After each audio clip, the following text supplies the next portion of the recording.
নারী এবং শিশুদের প্রতি যে নিষ্ঠুরতা এবং নির্যাতন হয় তার বিপরীতে তিনি একটি আইন করেছেন, যে আইনে সর্বোচ্চ শাস্তি মৃত্যুদণ্ড এবং যাবজ্জীবন রেখে আইনটি পাশ করা হয়েছিল। অর্থাৎ সংস্কার কিন্তু প্রথম শুরু হয়েছিল শহীদ রাষ্ট্রপতি জিয়াউর রহমানের হাত ধরে।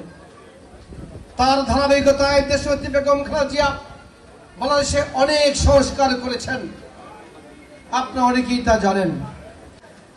যেই সংস্কার প্রস্তাবনায় বাংলাদেশের একজন শিশু থেকে একজন বৃদ্ধ, একজন কৃষক থেকে একজন রাষ্ট্রপতি, কারখানার শ্রমিক থেকে কারখানার মালিক,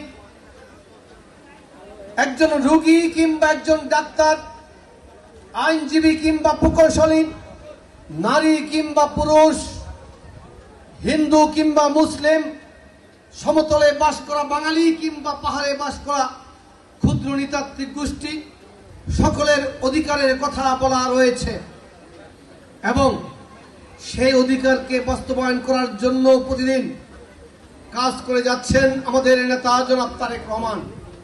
যেই নতুন বাংলাদেশের স্বপ্ন দেখছেন এবং যে পরিকল্পনা করেছেন, অর্থাৎ একটি মানবিক রাষ্ট্র উপহার দেওয়ার কথা তিনি বলেছেন, সেই মানবিক রাষ্ট্র বাংলাদেশে ইনশাআল্লাহ প্রতিষ্ঠিত হবে।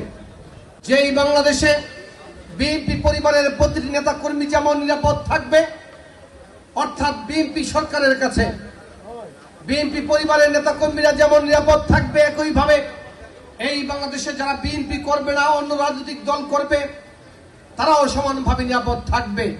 কিন্তু ওই সকল মানুষগুলো ছাড়া কেউ যদি চাঁদাবাজি করে, কেউ যদি দখলদারি করে, কেউ যদি সন্ত্রাস করে, কেউ যদি অন্যের সম্পদ লুট করে,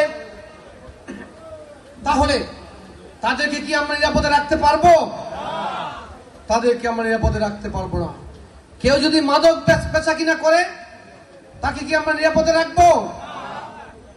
অর্থাৎ যারা সমাজ বিরোধী কাজ করবে তারা ছাড়া বাকি সকলেই এই বাংলাদেশে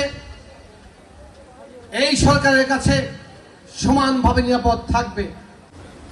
আগামী দিনে মাননীয় প্রধানমন্ত্রীর যে কর্মসূচিগুলো রয়েছে সেগুলো বাস্তবায়ন করার জন্য আমরা সচেষ্ট হব, সহায়ক হব। যে উদ্দেশ্যে শহীদ রাষ্ট্রপতি জিয়াউর রহমান যুবদল গঠন করেছেন, অর্থাৎ যুবদলের শক্তি, সাহস, মেধা, প্রজ্ঞাকে তিনি দেশ গঠনের কাজে নিয়োজিত করতে চেয়েছেন।